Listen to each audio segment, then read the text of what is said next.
मनोज जी, शुक्रिया। आप इसको किस तरह से देख रहे हैं कि बांग्लादेश चीन को आमंत्रित कर रहा है, और एक बयान जो उन्होंने दिया था बांग्लादेश के कॉन्टेक्स्ट में, आप उसको उसकी व्याख्या किसी भी तरह से कर सकते हैं, लेकिन ये जो अतिवादी किस्म के बयान आए हैं, वो क्या, उनकी भूमिका क्या होगी ऐसे माहौल में? देखिए, यूनुस साहब का जो स्टेटमेंट था वो भी प्रोवोकेटिव था। ये बात सच है कि प्रोवोकेटिव स्टेटमेंट था वो। न्योता दे रहे हैं चीन को, आ जाओ और हम समुद्र के संरक्षक बनेंगे। और लैंडलॉक्ड कंट्रीज हैं, जो लैंडलॉक्ड पार्ट ऑफ इंडिया है, जो सेवन सिस्टर्स है नॉर्थ ईस्ट के। देखिए, जो चिकन नेक है, जो सिलीगुड़ी कॉरिडोर भी जिसको शायद कहते हैं, वो शुरू से एक बड़ा ही स्ट्रेटेजिक स्पॉट रहा है भारत में, भारत की नजर में।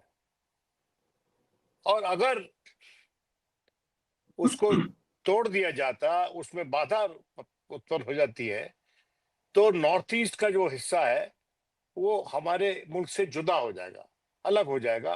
वहां हो जाएगा, वहां तक असला पहुंचाना मुश्किल हो जाएगा, वहां तक खाद्य पदार्थ पहुंचाने मुस्लिम हो जाएंगे, कुछ हर चीज मुश्किल हो जाएगी। और ये जो इशू है, इसको संजीदगी से सुलझाने की जरूरत है। अब डिप्लोमेसी में दादागिरी नहीं चलती, ये ट्रम्पिज्म नहीं चलता। आप डोनाल्ड ट्रंप नहीं है। अगर हेमंत बिस्वा शर्मा ये समझे कि वो डोनाल्ड ट्रंप है और वो सबक सिखा सकते हैं बांग्लादेश को, या त्रिपुरा की जो पार्टी है वो कहती है उसको तोड़ दो बांग्लादेश को, तो मैं समझता हूं कि एक मूर्खता बड़ी बयान है, बड़ा मूर्ख लोग ये ऐसे बयान दे सकते हैं। भारत जैसा विशाल देश वो ऐसे बयान नहीं दे सकता, और हम लोगों को, हमारे पॉइंट ऑफ व्यू को रिप्रेजेंट नहीं करते हैं। और मैं आश्वासित हूं कि हमारी जो, उसके पॉइंट ऑफ व्यू को भी नहीं वो रिप्रेजेंट करते हैं। वो सिर्फ अपनी धौंस जमा रहे हैं, अपनी पंचायत लगा रहे हैं अपने अपने क्षेत्रों में। सच्चाई क्या है? सच्चाई ये है कि हमें बांग्लादेश की जरूरत है चीन के संदर्भ में। और बांग्लादेश हमको ये जता रहा है कि वो उस तरफ भी जा सकता है। उसका उस तरफ जाना उतना आसान नहीं होगा। हमारे साथ बांग्लादेश के 4000 किलोमीटर से ज्यादा बॉर्डर है, और उसमें सबसे लंबा बॉर्डर वेस्ट बंगाल के साथ है। और बांग्लादेश से बहुत से लोग जब अंदर आते थे तो किस लिए आते थे? बांग्लादेशियों के लिए प्रॉमिस्ड लैंड था इंडिया। वो मानते नहीं थे कभी भी इस बात को, और शेख हसीना जिया के टाइम में तो बिल्कुल नहीं माना उन्होंने कि भारत एक ज्यादा प्रॉमिसिंग इकोनॉमी है, और जिसके चलते लोग आकर्षित होते हैं, उनके लोग, स्वयं के लोग आकर्षित होते हैं हमारी तरफ। और खासकर जब दवा दारू इलाज की बात होती है, उस संदर्भ में होते हैं हमारी तरफ आकर्षित। एक जमाना था डॉक्टर साहब, जो हमारा हाई कमीशन था बांग्लादेश में, ढाका में, वो मैक्सिमम वीजा इशू करता था अपने, हमारे हर फॉरेन मिशन को मिलाकर उससे ज्यादा वीजा वहां इशू होते थे।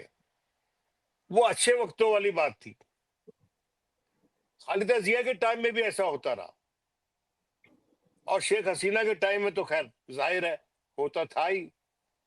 लेकिन शेख हसीना के जाने के बाद, और जिस तरह से उसको पदच्युत किया गया, जिस तरह से उसके खिलाफ एक एक मुहिम छिड़ी, जिसके चलते हमारे यहाँ शरण लेनी पड़ी।